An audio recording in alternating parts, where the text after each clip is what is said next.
በጌታ የተወደዳችሁ ቅዱሳን ወንድሞቼና እህቶቼ የአባቴ ብሩካን አባቶቼና እናቶቼ እግዚአብሔር ምሕረትና ቸርነቱን አብስቶልን ከናንተ ጋር በእንደዚህ አይነት መልክ እንድንገናኝ ስለረዳን የተባረከውን ተስፋችንን ጌታችን ኢየሱስ ክርስቶስን እያከበርን መልካም ቆይታ እንዲሆንላችሁ በጌታ እንታመናለን። ጌታ የተባረከና የተመሰገነ ይሁን። ከቁጥር 7 ጀምሮ እስከ 11 ያለውን ነው ዛሬ ከናንተ ጋር አብሬ የማነበው። አብረን እንጸልያለን። ቃሉን ካነበብኩ በኋላ እግዚአብሔር የኃይልና የፍቅር ራስንም የመግዛት መንፈስ እንጂ የፍርሃትን መንፈስ አልሰጠንምና እንግዲህ በጌታችን ምስክርነት ወይም በእስረኛው በእኔ አትፈር፣ ነገር ግን እንደ እግዚአብሔር ኃይል መጠን ስለ ወንጌል አብረኸኝ መከራ ተቀበል። ያዳነን በቅዱስም አጠራር የጠራን እግዚአብሔር ነውና ይህም እንደ እርሱ እንደ ራሱ ሐሳብና ጸጋ መጠን ነው እንጂ እንደ ስራችን መጠን አይደለም። ይህም ጸጋ ከዘላለም ዘመናት በፊት በክርስቶስ ኢየሱስ ተሰጠን። አሁን ግን በመድኃኒታችን በኢየሱስ ክርስቶስ መገለጥ ታይቷል። እርሱ ሞትን ሽሯልና እኔ ሰባኪና ሐዋርያ ለአሕዛብም አስተማሪ እንደሆን በተሾምኩበት በወንጌል ሕይወትንና አለመጥፋትን ወደ ብርሃን አውጥቷል። አባታችን ሆይ እናከብርሃለን። ክብርህና ምስጋናን ሁሉ ለአንተ እንሰጣለን። እግዚአብሔር አባቴ ሆይ በሐዋርያው ጳውሎስ የተነገረው ቃል መንፈስ ቅዱስ ለኔና ለወንድሞቼ እንዲገልጽ በኢየሱስ ስም ጸልያለሁ። አባቶች በእሳት እንደሚቀጣጠሉ እንዲቀጣጠሉ፣ ወጣቶች በእሳት እንደሚቀጣጠሉ እንዲቀጣጠሉ፣ እግዚአብሔር ሆይ ያንተ የክብር ዕውቀት ብርሃን በቅዱሳን መካከል እንዲበራ፣ ቤተክርስቲያን በልኳና በወጓ እግዚአብሔር አባቶ በከፍታዋ ላይ እንድትቀመጥ፣ የእስራኤል ቅዱስ እግዚአብሔር ሆይ የመሪዎች ልብ እንዲለወጥ ያንተ ክብር በጌታ በኢየሱስ ክርስቶስ ስም በሚሰሙ ወንድሞቼና እህቶቼ ላይ ይሆን ዘንድ ጸለይኩ። አምላካችን ሆይ በኢየሱስ ክርስቶስ ስም እኔንም ደግሞ ቃልህን በግልጽነት እንድናገር አባት ሆይ አንደበቴ ላይ ጌታ ሆይ ቅዱስ መልአክህን አስቀምጥ፣ ክብርህን አስቀምጥ። እግዚአብሔር ሆይ መንፈስ ቅዱስ ይስራ። እግዚአብሔር ሆይ የሚያገለግሉ መንፈስ ቅዱስ እግዚአብሔር ሆይ በእኛ ላይ እንዲያገለግል ጰራቅሊጦስ በኢየሱስ ክርስቶስም ጸለይኩ። ጌታ ሆይ ስለሰማን እናከብረሃለን።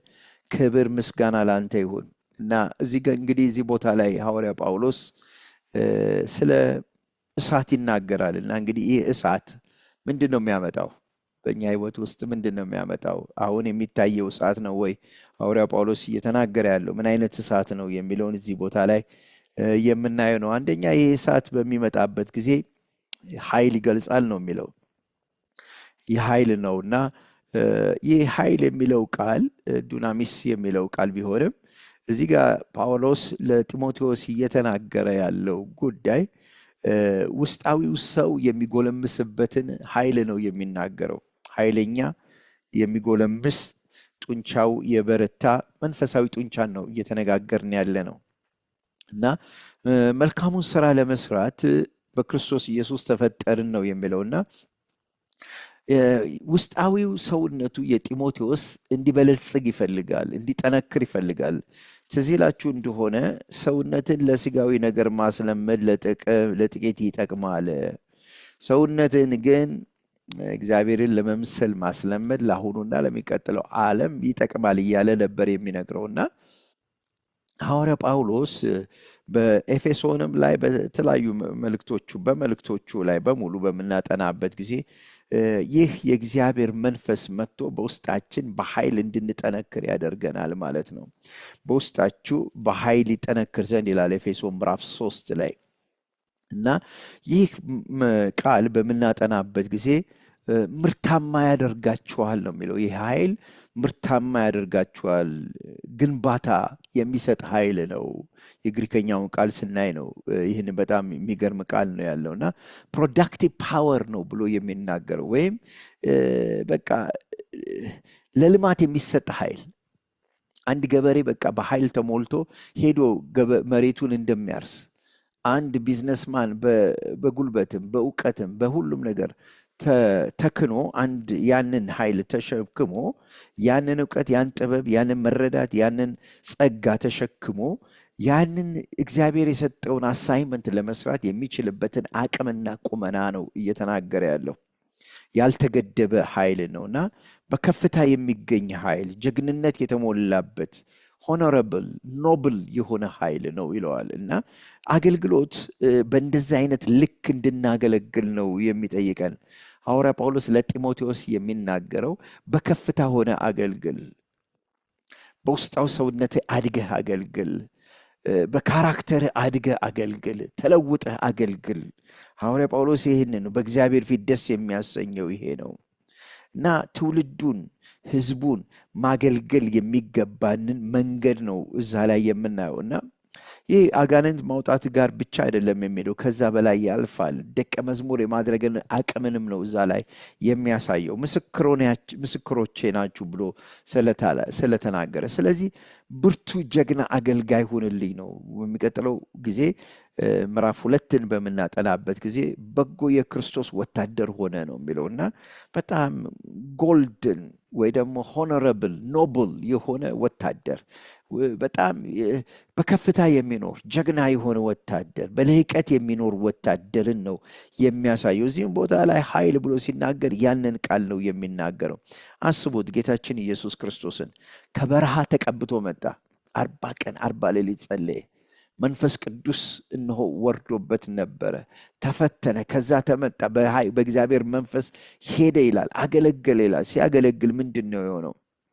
በእናንተ መካከል ስለ ኃጢአት የሚኮንነኝ አለ ወይ ብሎ እንደተናገረ ሐዋርያ ጳውሎስ ቅድም እንዳልኳቸው ያለፈው ሳምንት ላይ እንደነገርኳቸው በሰውና በእግዚአብሔር ፊት በንጹህ ሕሊና፣ ያ የእግዚአብሔር ኃይል ነው።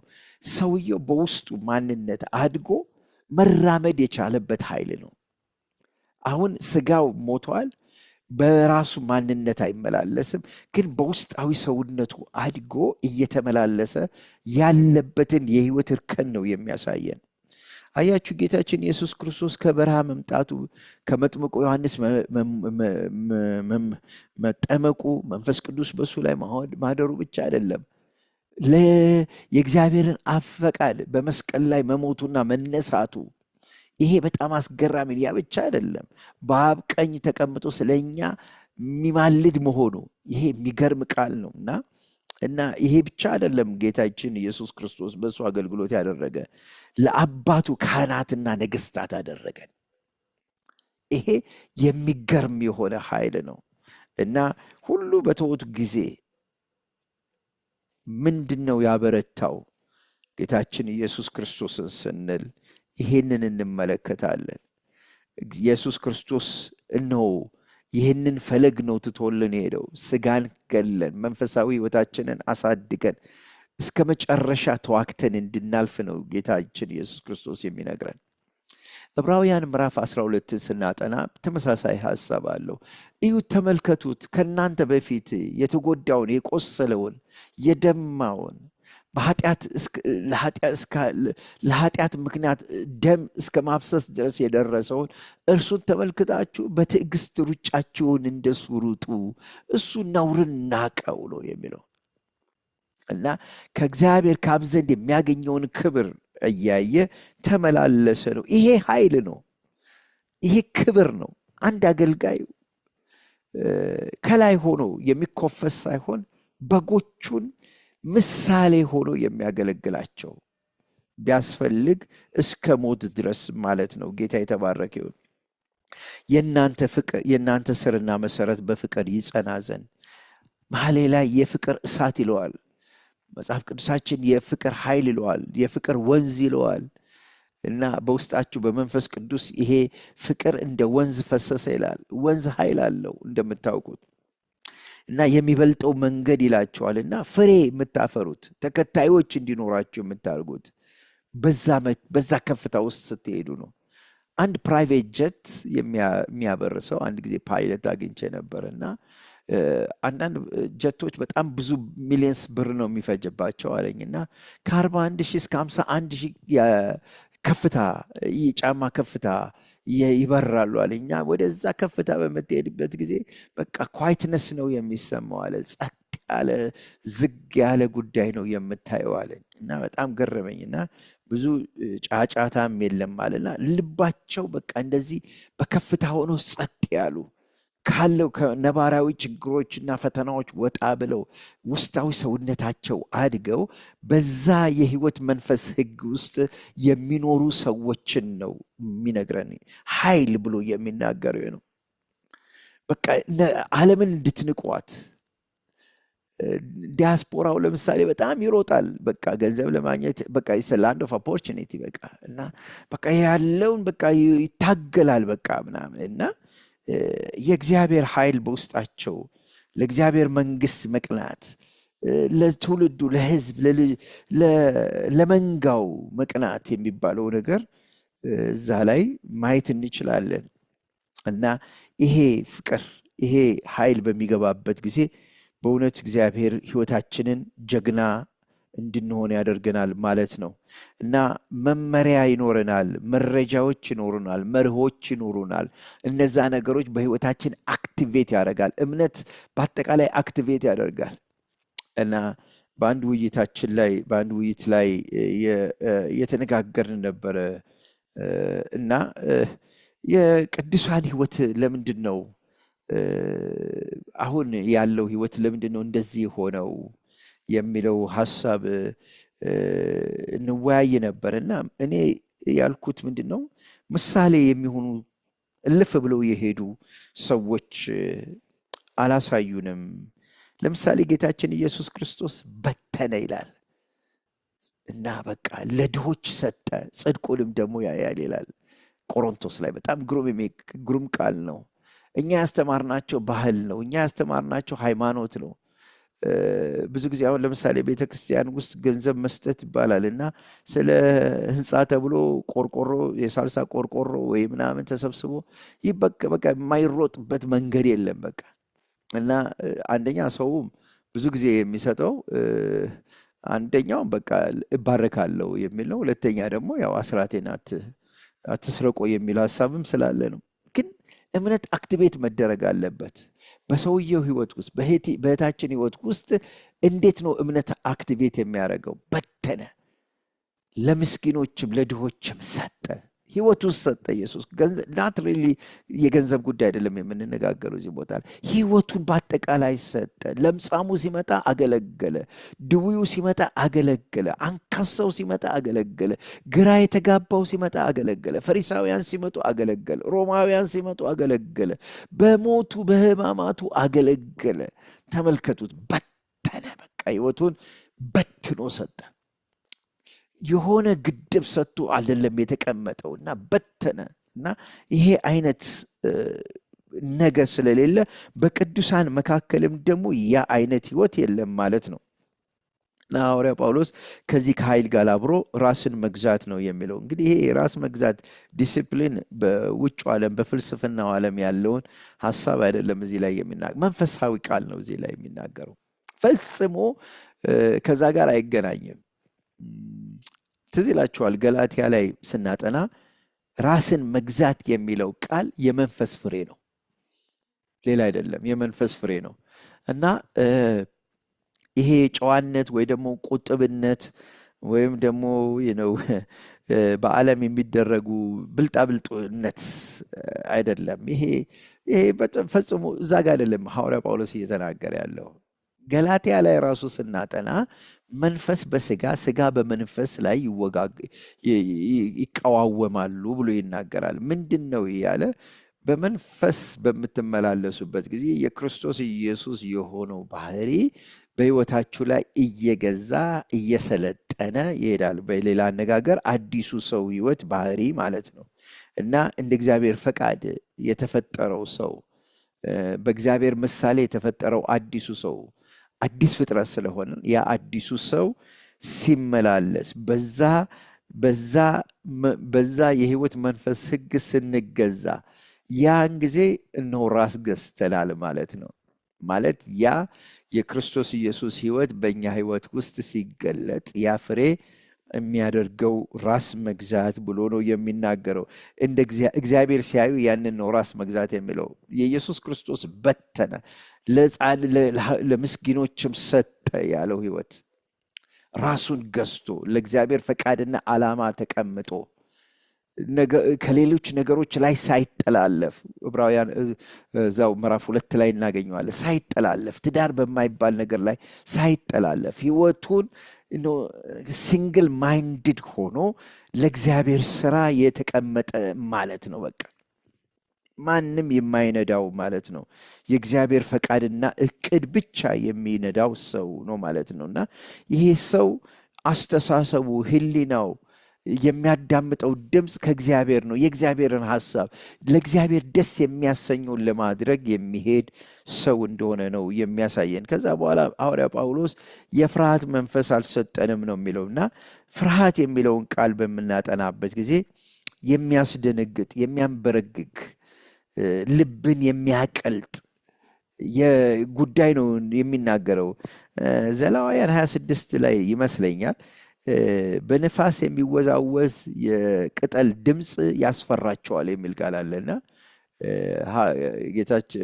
እግዚአብሔር በሙሴ በኩል ነው ለህዝቡ የተናገረው ያንን አይነት ንግግር። በጣም ይገርም። አስቡትስ እንግዲህ ንፋስ የሚያወላውለው ቅጠል ድምፅ የኛን ልብ ሲረብሸን እስከሚል ድረስ ማለት ነው። እና ፍርሃት ማለት እስከዛ ድረስ የሚሄድ ነው። የሞት ፍርሃት፣ ከሞት ፍርሃት እግዚአብሔር ነፃ ወጣን ይላል ዕብራውያን ምዕራፍ 2 ላይ እንደምናጠናው። እና ብዙ ሰዎች በዛ አይነት ህይወት ውስጥ ያልፋሉ፣ ክርስቲያኖች። ለዚህ ነው ጢሞቴዎስን የፍርሃት መንፈስ እግዚአብሔር እኮ አልሰጠህም፣ ምንም በዛ አይነት ነገር ሊኖር አይገባም። ለምን? ራስን መግዛት ወይ ደግሞ በእግዚአብሔር መደገፍን ማወቅ አለብህ። ሰዎች ሰልፍ ኮንፊደንስ ቢልድ በሚያደርጉበት ጊዜ ወይም ደግሞ በእኔነት ሲሞሉ ያንን ፕሮቴክት ለማድረግ ብዙ አጥሮችን ይገነባሉ። ለዚህ ነው ናርሲሲስት የተባሉ ሰዎች ክራውድ ይሰበስባሉ። ፕሮቴክሽናቸው ነው በቃ አጠቃላይ። እና በጣም ብዙ በብቻቸው በውስጣቸው ፍርሃት የሞላባቸው አገልጋዮች በዛ አይነት መንፈስ ይሞላሉ። የሚያሳዝነው ነገር ደግሞ ተመሳሳይ ነው። ህዝቡም በዛ አይነት መንፈስ ነው የሚሞላው። እና ፕሮቴክት ለማድረግ ራሳቸውን ለመጠበቅ የሚሄዱበት መንገድ ራሱ መሪው እና ከሱ የሚወጣው መንፈስ ደግሞ ወደ በጎቹ ይሄዳል፣ ወደ በጎቹ ይሄዳል። እና ይሄ እንግዲህ ሐዋርያ ጳውሎስ ለጢሞቴዎስ ነው እየነገረ ያለው። በጣም ፈተና አለው። ይሄ ፈተና ከውጭ የመጣ ፈተና አይደለም፣ ከውስጥ ነው የሚመጣበት። ከአይሁዶች ፈተና፣ ከተገረዙ ህግና ስርዓት ከሚቀበሉ ሰዎች የመጣበት ትልቅ ፈተና ነው የጥንቷ ቤተክርስቲያን። ዳዊት ይህንን ነገር አሳልፎ ያውቃል። ዳዊት ምዕራፍ 55 ላይ የሚገርም ቃል አለ። በሐዘኔ ተቅበዘበዝኩ ተናወጥኩ ይላል። እና ፈርቶ ነበር ዳዊት በጣም። ልቤ በላይ ቀለጠብኝ፣ ተናወጠብኝ፣ ፍርሃትና እንቅጥቅጥ ወደቀብኝ፣ ጨለማም ሸፈነችኝ ይላል። በርሬ እንዳርፍ እንደ እርግብ ነው ክንፍ በሰጠኝ ብሎ ነው የሚለው። ልክ እርግብ በቃ በቀስታ ደስ ብሏት ንፋሱን እያጣጣመችው እንደምትሄደው እንደዚሁ በሄድኩ ኖሮ ይላልና፣ ይሄ ችግር ግን ይሄ ፍርሃት ማን ነው ያመጣው? ምንጩ ከየት ነው? እንዴት ብሎ መጣበት ብለን ስናጠና አቤቱ ግፍና ጠብ በከተማ ውስጥ አይቻለው። አካባቢውን ሲመለከት ብዙ ግፍ አለ፣ ብዙ ግጭቶች አሉ፣ ብዙ ጠቦች አሉ በእኛ መካከል እንደምናየው ነው። አመፃና ድካም ኃጢአትም በመካከሏ ነው ይላል። እና ብዙ ጊዜ ይሄ ችግሮች ሲመጣ ተንኮልና ሽንገላ በአደባባይ አይቀርም ካለ በኋላ ይሄ ነገር ያስቸገረው እነማን እንደሆኑ ሲናገር ጠላትስ ቢሰድበኝ በታገስኩ ነበረ። እንግዲህ የሆነ ሰው ሰድቦታል ማለት ነው። እና የሚጠላኝ ራሱን በላይ ከፍ ከፍ ቢያደርግ ከእርሱ በተሸሸኩ ነበረ ይላል። እና ማን ነበር የሰደበው? ማን ነው የጠላው?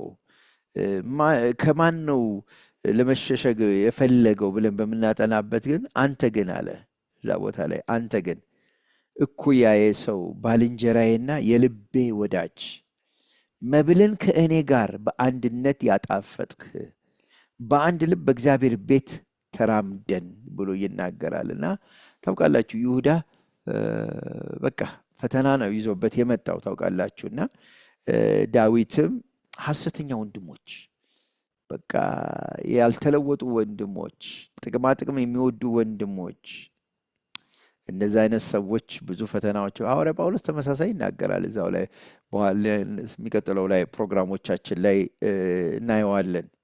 በእስያ ያሉ ሰዎች በሙሉ ሄዱ ይላል። ከዛ ላይ ደግሞ 2 ሰዎችን እዛ ቦታ ላይ ይጠቅሳል። እና እንግዲህ በቤተ ክርስቲያን የመጀመሪያዊቷ ቤተ ክርስቲያንም ላይ በምናጠናበት ጊዜ ጌታችን ኢየሱስ ክርስቶስ ወደ ገዛ ወገኖቹ መጣ። ግን የገዛ ወገኖቹ ምን አላረጉትም? አልተቀበሉትም። የሚገርመው ነገር ጲላጦስ ይላል ሊፈታው ፈልጎ ላከው እና አንተ እንዲያውም የሄሮድስ ጠላት ነው የምትሆነው ይህን ነገር ማድረግ ካለብህ ብሎ የበለጠ ፖለቲሳይዝ አደረጉት ጉዳዩን። ማን ነው ያደረገው? የገዛ ወንድሞቹ፣ የገዛ ወገኖቹ። እና ለዚህ ነው ጴጥሮስ እናንተ አሳልፋችሁ የሰጣችሁት ብሎ የሚናገረው። እናንተ ናችሁ ብሎ ነው የሚናገረው። እና ግን ከእንደዚህ ነገር እንዴት ነው መዳን የሚቻለው? አዲስ ኪዳን ላይ ስንመጣ በውስጣዊ ሰውነታችን የእግዚአብሔር መንፈስ፣ የእግዚአብሔር ኃይል፣ የእግዚአብሔር ፍቅር በውስጣችን ሲፈስ ያ ፍርሃትን ከውስጣችን ፈጽሞ እንዲወጣ ያደርገዋል። ዮሐንስ ላይ ፍጹም ፍቅር ፍርሃትን አውጥቶ ይጥላል ይላልና እዛ ሰፊ ጉዳይ አለ። ግን ዳዊት እዚህ ቦታ ላይ ትጋዜን በእግዚአብሔር ጣል እርሱም ይደግፋል የሚለው እና ምን ማለቱ ነው? የሚያብረገርግህ፣ የሚያሰጋ፣ የሚያስጨንቅህን ነገር በእርሱ ላይ ጣል። ምን አይነት መደገፍ ነው እግዚአብሔር የሚሰጠን? የፍቅር ራስን የመግዛት እና ደግሞ የኃይል መንፈስ። እና ዳዊት ሲናገር ከክብር ጋር ተቀበልከኝ ይላል እና ብዙ ሪጀክሽኖችን ያሳለፈ ሰው ነው። እና እነዛ ሰዎች ይለወጣሉ አይለወጡም ችግሩ እሱ ጋር አይደለም። ዳዊት ግን ያ ነገር ከሲስተሙ እንዲወጣ ያደረገው ከክብር ጋር ተቀበልከኝ። አክሴፕታንስ ብቻ ሳይሆን እግዚአብሔር ከአክሴፕታንሱ ጋር ግሎሪ ጨመረበት። የእግዚአብሔር ስም የተባረከ ይሁን። እና በዛ ነው ሂሊንግ ፕሮሰስ ያገኘው። እና እኔና እናንተ እንደምናገኘውም በዛ መልክ ነው። ጳውሎስም ለጢሞቴዎስ ይሄንን ነው የሚነግረው።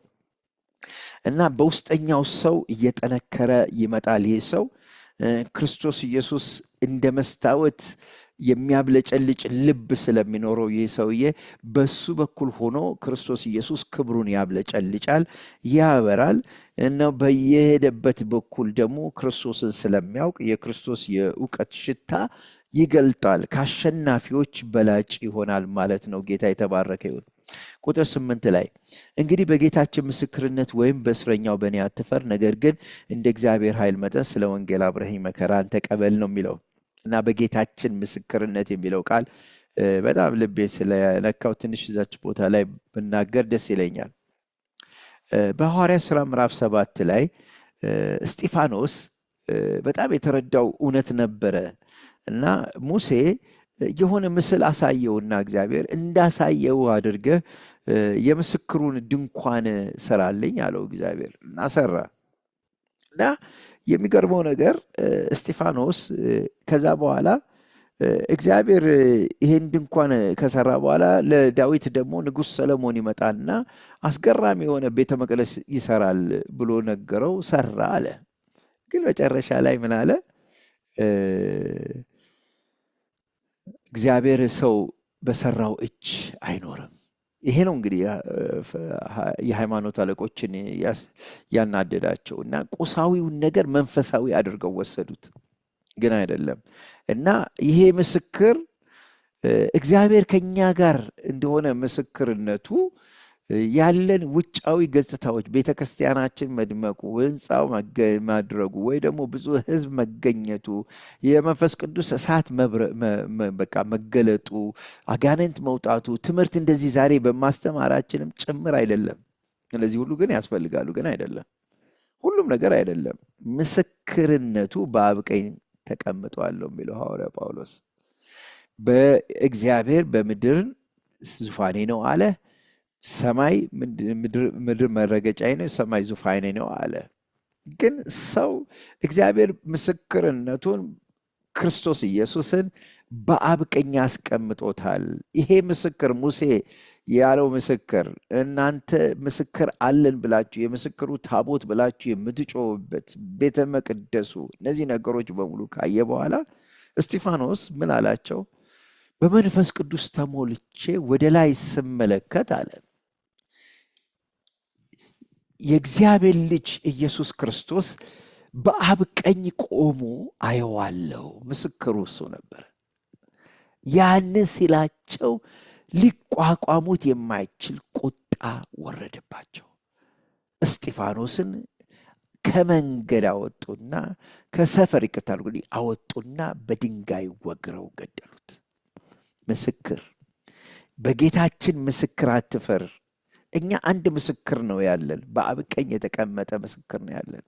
ስለዚህ መከራዎች ቢመጡብን ወይ ጉድ ብለን ራሳችንን ከሌላ ሃይማኖትም ጋር እናወዳድርም። ወይም ደግሞ ሌላው የሰራው ህንፃ፣ ሌላው የሰራው እንቅስቃሴ፣ እነዚህ ጉድ ምስክራችን ጌታችን ኢየሱስ ክርስቶስ በአብ ቀኝ ተቀምጧል። ሰማዕታቱ ጴጥሮስ፣ እስጢፋኖስ የተናገረው ይሄንን ነው። ቆሞ አየዋለሁ። ምስክሩ እዛ ነው ያለው፣ እዚህ አይደለም። ማንም ሊያገኘው አይችልም። ትፈልጉኛላችሁ አታገኙኝ፣ ትጠሩኛላችሁ አታገኙኝም ብሎ ለአይሁዶች ነግሯቸዋል። በጭራሽ አታገኙኝ፣ ማታገኙኝ ዘመን ይመጣል ብሎ ነግሯቸዋል። ነገር ግን ይሄ ምስክር እነሆ ለዓለም ሳይሆን ለእኛ እንዴት ብለህ ነው የምትገልጠው ብሎ ፊልጶስ ጠየቀው። ለእናንተ ትእዛዜን ለምትፈጽሙ በፍቅር ለምትመላለሱ የፍቅር ሕይወት በውስጣችሁ ለተቀመጠ ሰዎች ግን ለእናንተ እኔና አብ እንመጣለን፣ በእናንተ ዘንድ መኖሪያ እናደርጋለን። ምስክርነቱን የተቀበለ አትሞታል እግዚአብሔር ይላል እና በጣም የሚገርም ነው። የመንፈስ ቅዱስ ማህተም በውስጣችን ተቀምጧል። የእግዚአብሔር ስም የተባረከ እና ምስክር የሚሆነን ሌላ ነገር፣ ሌላ ምስል ወይም ሌላ ጉዳዮች የሉንም። ሐዋርያ ጳውሎስ አንዱ ምክንያት ይህንን ነው የሚናገረው። ሁለተኛው በእኔ አትፈር። ማፈር ወንድሞቼና እህቶቼ ከመረዳት ነው። ገምግመን የተዋረደ ነው፣ የተናቀ ነው፣ የወደቀ ነው፣ የተራቆተ ነው፣ የጠፋ ነው፣ ቫሊዩን አጥቷል ከሚል ስሜት ተነስተን ከልባችን ስብራት የሚመጣ ስሜት ነው ማፈር። እና ሐዋርያ ጳውሎስ አትፈር ነው የሚለው። በምንም አይነት በእኔ አትፈር። አንድ ወንድም ስለ አንድ ቤተክርስቲያን ይነግረኝ ነበር እና ይቺ ቤተክርስቲያን ደረጃ ትፈልጋለች አለ። ደረጃ ማለት ክላስ የምታይ ቤተክርስቲያን ነች በታሪኳ በባህሪዋ ብሎ ነገረኝና ገረመኝ።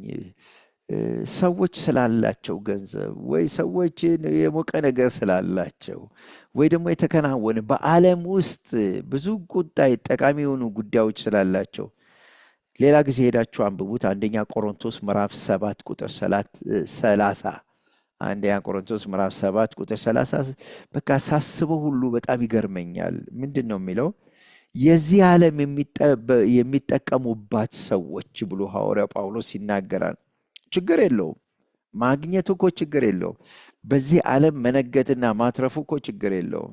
ግን የሚጠቀሙባት እንደማይጠቀሙ ይሁኑ ነው የሚለው። ምንድን ነው ማለቱ? ይሄ የተጠቀማችሁበት ነገር በእግዚአብሔር ፊት ሲታይ ለመዳን ወይ ደግሞ በእግዚአብሔር ሚዛን ሲታይ ባዶ ነው ነው የሚለው። በምድር ላይ ልትጠቀሙበት ትችላለህ፣ በእግዚአብሔር ፊት ሲታይ ግን ባዶ ነው። ለዚህ ነው ብዙዎች ኃያላኖች፣ ብዙዎች ሊቆች፣ ብዙዎች ባለአባቶች አልተጠሩም። ምክንያቱም ጉዳዩ ከምድራዊ ጥበብ፣ ከምድራዊ እውቀት፣ ከምድራዊ ፍልስፍናና ሀብት ጋር የሚገናኝ አይደለም። መስቀሉ ነው፣ የክርስቶስ ኢየሱስ መስቀል ነው። ይህ ማለት ግን ለሌሎች ጉዳይ አይጠቅሙንም ማለት አይደለም። ፍልስፍናው አያስፈልገንም፣ ገንዘቡ አያስፈልገንም፣ ለእግዚአብሔር መንግስትም ያስፈልገናል። እንኳን በምድር ለምንኖረው ጉዳይ ሰው ማህበራዊ ኑሮ ስለሚኖር ከማህበራዊ ኑሮ ጋር ከማህበራዊ ከሆኑ ከዚህ ምድር ጋር ኮኔክት ስላደረገ ያስፈልጋሉ። ግን እየተናገረ ያለው መንፈሳዊ ሰው ለመሆን ለመብሰል አዲሱን ሰው ለማጠንከር በእግዚአብሔር መንፈስ በሕይወት መንፈስ ሕግ ለመመላለስ ግን አያስፈልግም። ባዶ ነው፣ ሞኝነት ነው፣ ከንቱ ነው፣ እንደ ጉድፍ የምንቆጥረው ጉዳይ ነው። እነዚህ ሁለት ጉዳዮች በጣም አስፈላጊ ጉዳዮች ናቸው፣ መቀላቀል የለብንም። እና ምንድን ነው የሚለው? በእኔ አትፈር። አስቡት፣ ጳውሎስ ቤት የለው፣ ከከተማ ከተማ የሚዞር ነው። ይገረፋል፣ ይሰደባል፣ ይጠላል። ምንም ፎርዋንኬ የሚለው የለም፣ ሶሻል ሴኩሪቲ የሚለው አበል የሚባለው ጉዳይ የለውም። ይሄ ሰውዬ ግን በእኔ አትፈር አለው። የሰው ማንነትና ቫሊዩ በሰውየው ህይወት ውስጥ ያለው የክርስቶስ የክብሩ እውቀት ብርሃን ነው እንጂ ሌላ ጉዳይ አይደለም። ሌላ ጉዳይ አይደለም። ቤተ ክርስቲያን በዛ መሞላት አለባት። በእግዚአብሔር ቃል ሙላት፣ በእግዚአብሔር መንፈስ ሙላት። ቅዱሳን ሳቹሬትድ መሆን አለባቸው። በቃ ልክ አንድ ስፖንጅ በውሃ እንደሚሞላ እንደሚረሰርስ እንደዚሁ ጥልቅልቅ ያለ ህይወት ሊኖረን ያስፈልጋል። ነፍሳችን፣ መንፈሳችን እኖ ስጋችን የተቀደሰ ሆኖ የእግዚአብሔር ነገር በእኛ ህይወት ውስጥ ሊገባ ያስፈልጋል። የሚቀጥለው ሳምንት ላይ የሚቀጥለው ፕሮግራም ላይ ያንን እናየዋለን። ምክንያቱም በመንፈስ ቅዱስ ይህንን ጤናማ የሆነውን ቃል ያዝ ይለዋል፣ ወይም ደግሞ ዲፖዚት አድርገው። ልክ ባንክ ቤት ሄደን እንደምታስቀምጠው አስቀምጥ። አብርሃም እንደዛ ነው ያደረገው። ጽድቅ የሚባለውን ነገር በቃ ተቀበለ፣ ዲፖዚትድ፣ ለሱ ለውርስ ሆኖ ተሰጠው። የእግዚአብሔር ስም የተባረከ ይሁን እና በአብ ዘንድ ደግሞ ብርቅዬ የሆነው ነገር ይሄ ነው እና የሞት ፍርሃት ወይ ደግሞ የፍርሃት መንፈስ በሚመጣበት ጊዜ እነዚህ በክርስቶስ ያገኘነው ማንነታችን ቅድም የኃይል የፍቅር ራስን የመግዛት የሚለው እነዛ ማንነታችን ጋርድ የሚያደርገው ነገር ከኛ ህይወት ላይ እየመነመነ እየጨለመ ይመጣል። ግን የክብሩ እውቀት በበራ መጠን ግን ውስጣዊ ማንነታችን እየጎለመሰ እያደገ፣ በአስተሳሰባችን እያደገን፣ በአመለካከታችን እየጠነከረን፣ በውስጣዊ ሰውነታችን ኃጢአትን መቃወም የምንችልበት፣ ዓለምን መቃወም የምንችልበት፣ ሳንሰጋ ሳንበረግግ። አንድ ጊዜ አንድ የሆነ ጉዳይ ችግር ያጋጥማል ተባለና ሰውየው ዘሎ ጠፋ ሄደ ቀድሞ እና ትዝ አለኝና በቃ ብርግግ አለ። በቃ አለቀ። አቤት ለቅሶ! አንዳንድ ጊዜ የቅዱሳን ለቅሶ አቤት! በስመ አብ! ትደነግጣላችሁ። ተስፋ እንዳላቸው ሰዎች ነው ወይ እየኖርን ያለነው? እና በቃ በጣም ግራ ግብት የሚል ጉዳይ ይላልና ይህ አይነት መንፈስ ለምን መጣ በህዝቡ ብትሉኝ መሪው በዛ ነገር ላይ የበሰለ ስላልሆነ ጃን ዌስሊ 300 ጠንካራ የሆኑ ደቀ መዝሙር ስጡኝና ዓለምን በቃ ገለባብጠዋለሁ አለ አንድ ጊዜ። እና እንደዛ ነው የሚሆነው። እና እግዚአብሔር ይሄንን አይነት ልብ እንዲሰጠን ይፈልጋል። እና ሐዋርያው ጳውሎስ እዚሁ ላይ ይሄንን ተመሳሳይ ቃል ነው የሚናገረውና ጌታችን ኢየሱስ ክርስቶስም ለእኔ አታልቅሱልኝ አላቸው።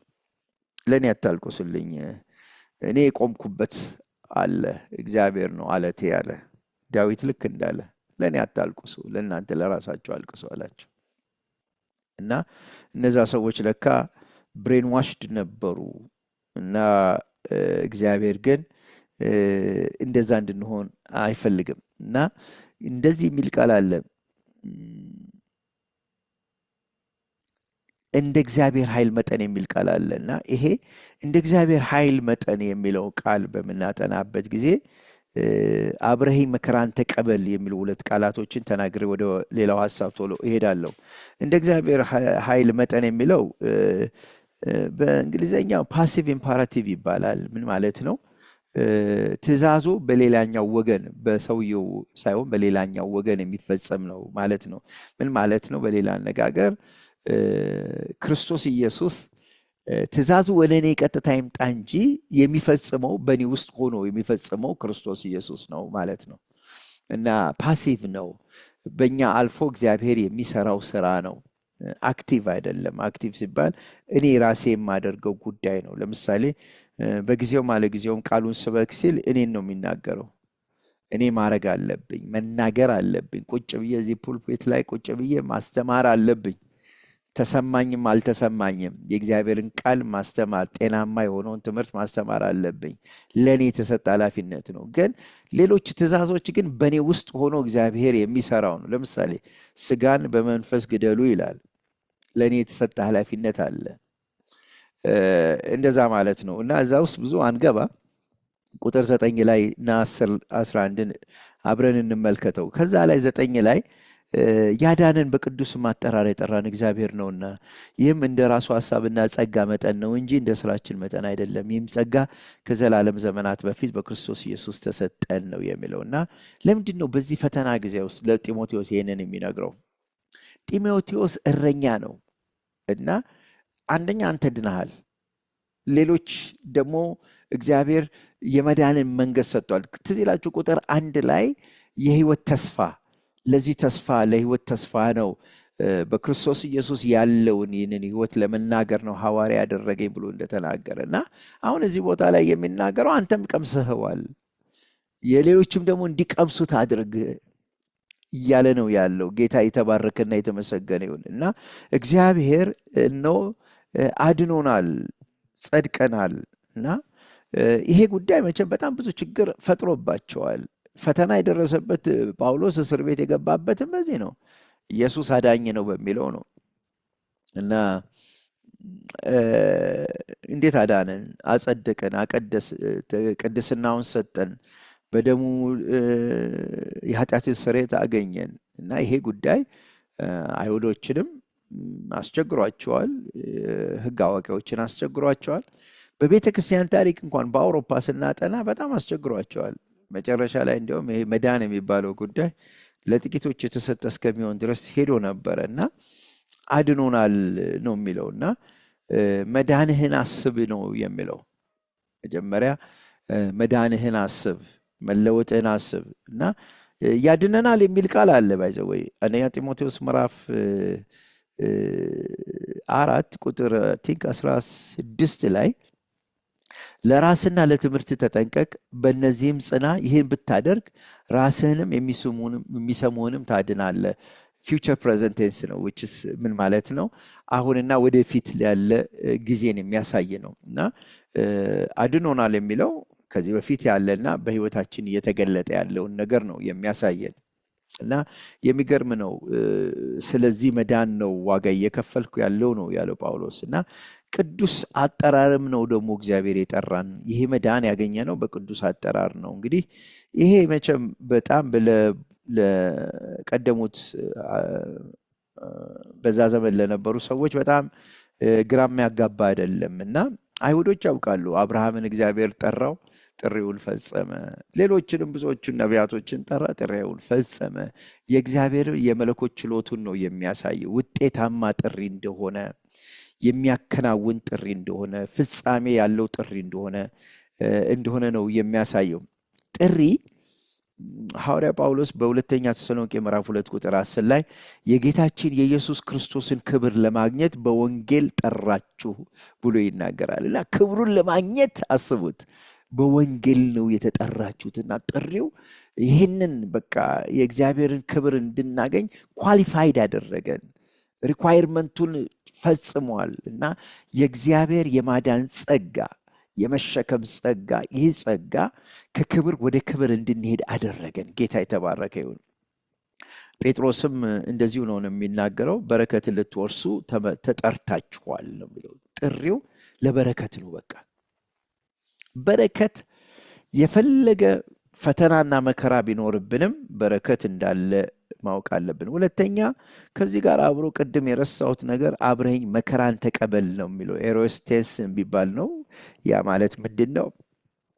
አርጀንሲ አለው በቃ እና አይደለም እንዲያው የማባበል አይደለም። እንዲያው መከራ አለ እኮ እንዲህ ነው እንደዛ ነው ምናምን አይደለም። ቃሉ ስናጠናው አርጀንሲ ነው። በጣም በአስቸኳይ በፍጥነት በጣም አስፈላጊ የሆነ ጉዳይን ወደ ድርጊት መለወጥ የሚል ሐሳብ አለው እና ይሄንን ቴንስ በምናይበት ጊዜ መከራን እንደው በቃ ሐዋርያ ጳውሎስ እያባበል አይደለም እየነገረ ያለው። በቃ በጣም በጣም በጣም ቬሪ ኢምፖርታንት ነው። በቃ ቶሎ ተቀበለው፣ ውረሰው ነው የሚለው እና ቃሉን ስናጠናው የግሪከኛውንም ቃል የአረማይኩንም ስንመለከት ያንን ነው የሚናገረው። እናንተ እንደ ባይብል ስተዲ ስለሆነ ውስጥ ገብተን እዛ ላይ ግን ሐሳቡን መናገር ደስ ይለኛል እና መከራን መቀበል የመዳን ጥሪ መውሰድ ሁለቱ አንድ ላይ የሚሄዱ ጉዳዮች ናቸው እና ሐዋርያው መጨረሻ ላይ ቁጥር 10 እና 11 ላይ አሁን ግን በመድኃኒታችን በኢየሱስ ክርስቶስ መገለጥ ታይቷል፣ እርሱ ሞትን ሽሯልና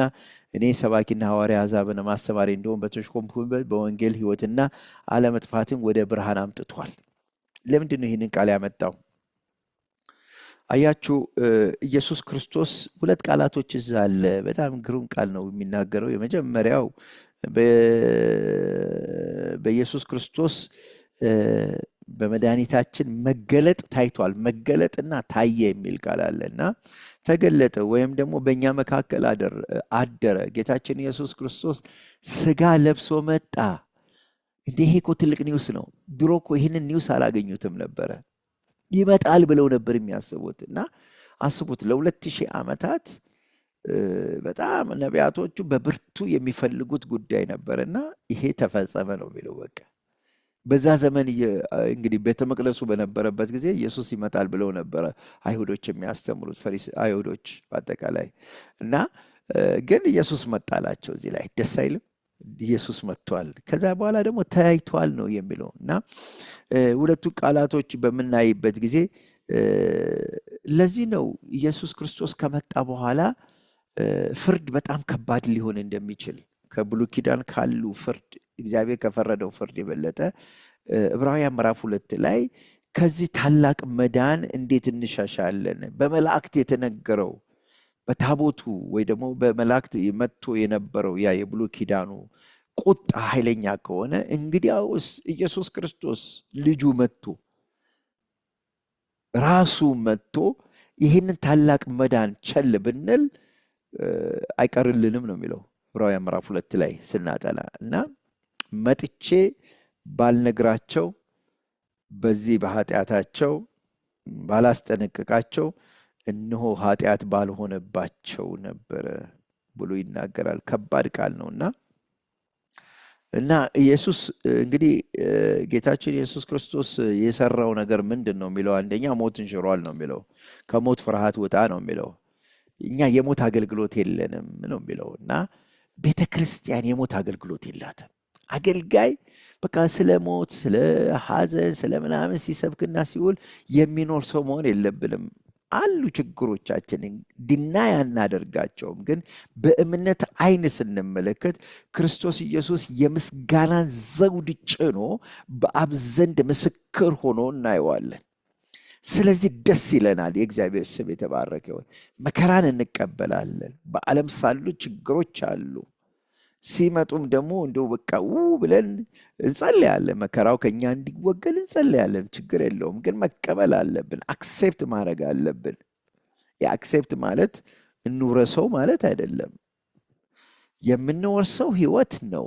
የምንወርሰው ፈውስ ነው። የምንወርሰው ሰላም ነው፣ ደስታ ነው። በውስጣችን የወረስ ነው። በመንፈሳዊ በውስጣዊ ሰውነታችን የወረስ ነው። ይሄ ነው በአብ ቀኝ ያለውን እሹ ስለሚለን ግን እንቀበላለን። ምን ማለት ነው? ተቀበለን እንዳመጣጡ እንመልሳለን።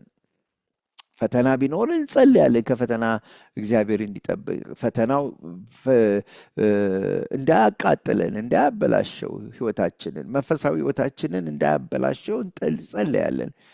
ከዛ ባለፈ ደግሞ ፈተናው ራሱ እንዲወገድ እንጸልይ እንችላለን። ግን መቀበል አለብን። ለምን አልመጣም? ለምን መጣ አንልም። አያችሁ እና ወጀብና ማዕበሉ በአለቱ ላይ የተቀመጠውን ቤት መታው፣ በአሸዋ ላይ የተቀመጠውን ቤት መታ ይላል እና ሁለቱንም ያው ችግሮች ያጋጥማቸዋል። ችግሩ ምንድነው? እኔና እናንተ እንዴት ነው ሪስፖንድ የምናደርገው? በውስጣዊ ሰውነታችን ነው ሪስፖንድ የምናደርገው። ማለትም ክርስቶስ ኢየሱስ በውስጣችን ሆኖ እንዲገለጥና በዚህ ህይወት ውስጥ አሸናፊዎች ሆነን እንድንኖር የእግዚአብሔር ክብር በውስጣችን ተገልጦ በሕይወት መንፈስ ሕግ እንድንመላለስ ነው የሚሆነው? ወይስ ደግሞ ድንገት እንደው ግዴታ መብረቅና ፀሐይ እሳት ወርዶ ጉዳዮቹን እንዲያረግ ብለን ነው አያችሁ? ይሄ በጣም በጣም የማይገባን ነገር ማንረዳው ብዙ ጊዜ በብልጽግና አስተማሪዎች ዘንድ በጣም ብዙ ጊዜ ችግር የሚሆንባቸው ይሄ ነው። ወደ እረፍቱ እንግባ ነው ያለው መጽሐፍ ቅዱሳችን። ለምሳሌ በበረሃ ሄደዋል።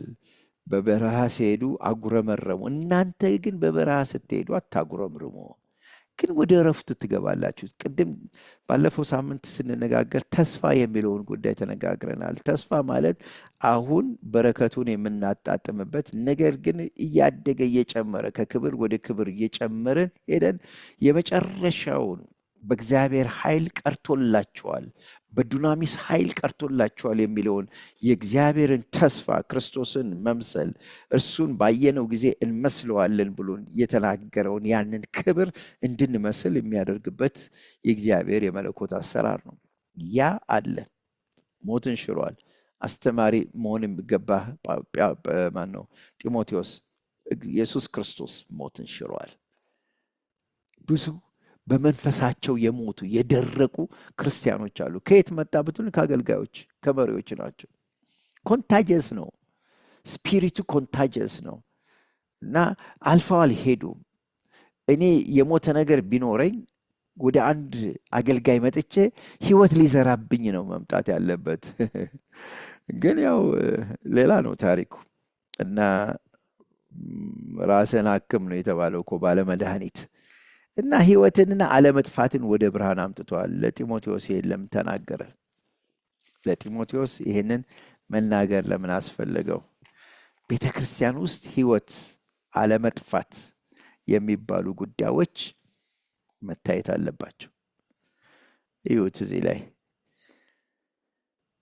ሕይወትን እሱ ሞትን ሽሯልና አያችሁ።